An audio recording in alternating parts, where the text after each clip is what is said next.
Hi ಎಲ್ಲರಿಗೂ ನಮಸ್ತೆ. ನಾನು ನಿಮ್ಮ ಆಶಾ ಚಂದ್ರ ಭಟ್. ಆಶಾ ನಳಪಾಕಕ್ಕೆ ನಿಮಗೆಲ್ಲರಿಗೂ ಸ್ವಾಗತ.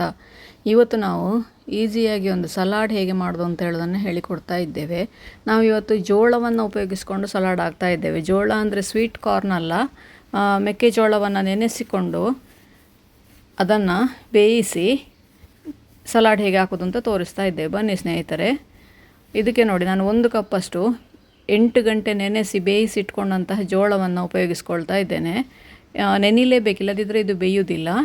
ಹಾಗೆಯೇ ಅದಕ್ಕೆ 1 ಕಪ್ಪಷ್ಟು ಮುಳ್ಸೌತೆ, 1 ಕಪ್ಪಷ್ಟು ಕ್ಯಾರೆಟ್ ತುರಿ, 1 ಕಪ್ಪಷ್ಟು ಈರುಳ್ಳಿ, ಹಾಗೆಯೇ 1 ಸಣ್ಣ ಕಪ್ಪಲ್ಲಿ ಕಾಯಿ ತುರಿ ನಿಮಗೆ ಬೇಕಾದಷ್ಟು ತಗೊಳ್ಬೋದು.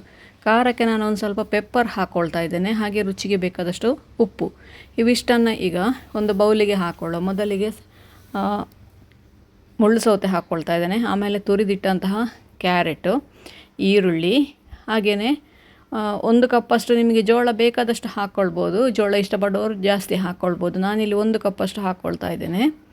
ಇದಕ್ಕೆ ಉಪ್ಪು ಹಾಕಿ 5 ವಿಸಿಲ್ ಕೂಗಿಸ್ಕೊಂಡಿದ್ದೇನೆ ನಾನು. ಹಾಗೆ ಕಾಯಿ ತುರಿಯನ್ನು ಅದಕ್ಕೆ ಸೇರಿಸ್ಕೊಳ್ತಾ ಇದ್ದೇನೆ. ರುಚಿಗೆ ಬೇಕಾದಷ್ಟು ಉಪ್ಪು ನಾನು ಜೋಳ ಬೇಯುವಾಗ ಹಾಕಿದ್ದೇನೆ, ಹಾಗೆ ಒಂದು ಸ್ವಲ್ಪ ಕಡಿಮೆನೇ ಹಾಕ್ಕೊಳ್ತಾ ಇದ್ದೇನೆ. ಖಾರಕ್ಕೆ ಬೇಕಾದಷ್ಟು ಪೆಪ್ಪರ್ ಇಷ್ಟಪಡದವರು ಬೇಕು ಅಂತಾದರೆ ಹಸಿಮೆಣಸು, ಗಾಂಧಾರಿ ಮೆಣಸು ಕೂಡ ಹಾಕ್ಕೊಳ್ಬೋದು. ಸ್ವಲ್ಪ ಕೊತ್ತಂಬರಿ ಸೊಪ್ಪು ಹಾಕ್ಕೊಂಡು ಚೆನ್ನಾಗಿ ಮಿಕ್ಸ್ ಮಾಡಿಕೊಂಡ್ರೆ ನಮ್ಮ ಆರೋಗ್ಯಕರವಾದ ಸಲಾಡ್ ರೆಡಿ ಆಯಿತು. ಜೋಳ ಆರೋಗ್ಯಕ್ಕೆ ತುಂಬ ಒಳ್ಳೆಯದು, ಹಾಗಾಗಿ ಅದನ್ನು ಯಾವುದೇ ರೂಪದಲ್ಲಿ ಆದರೂ ಸೇರಿಸ್ಬೋದು. ಇದೊಂದು ಸುಲಭ ವಿಧಾನ. ಹಾಗೆ ಈ ಥರ ಒಂದು ಸಲಾಡನ್ನು ಹಾಕಿ ತೋರಿಸ್ತಾ ಇದ್ದೇನೆ. ಇದಕ್ಕೆ ನಿಮ್ಮ ಹತ್ರ ಚೆನ್ನಾಗಿ ಬೇಯಿಸಿಟ್ಟದಿದ್ದರೆ ಅದನ್ನು ಹಾಕ್ಕೊಳ್ಬೋದು. ಹಾಗೆಯೇ ಶೇಂಗಾ ಅಥವಾ ನೆಲಕಡಲೆ ಇದು ಬೇಯಿಸಿಟ್ಟದಿದ್ದರೆ ಅದನ್ನು ಕೂಡ ಹಾಕ್ಕೊಳ್ಬೋದು. ಮೊಳಕೆ ಕಟ್ಟಿದ ಹೆಸರು ಕಾಳಿದ್ರೆ ಅದನ್ನು ಕೂಡ ಸೇರಿಸ್ಕೊಳ್ಬೋದು. ಹುರುಳಿ ಅಥವಾ ಮಡಿಕೆ ಕಾಳು ಅಂತ ಹೇಳ್ತಾರೆ, ಅದನ್ನು ಕೂಡ ಹಾಕ್ಕೊಳ್ಬೋದು. ಇದಕ್ಕೆ ನಿಮ್ಮ ಹತ್ರ ಯಾವುದು ಅವೈಲೇಬಲ್ ಇದೆ ಅದನ್ನು ಹಾಕ್ಕೊಳ್ಬೋದು. ಬೇಸಿಗೆ ಕಾಲದಲ್ಲಿ ಇಂಥ ಸಲಾಡ್ಗಳೆಲ್ಲ ದೇಹಕ್ಕೆ ತಂಪು ಕೊಡ್ತದೆ.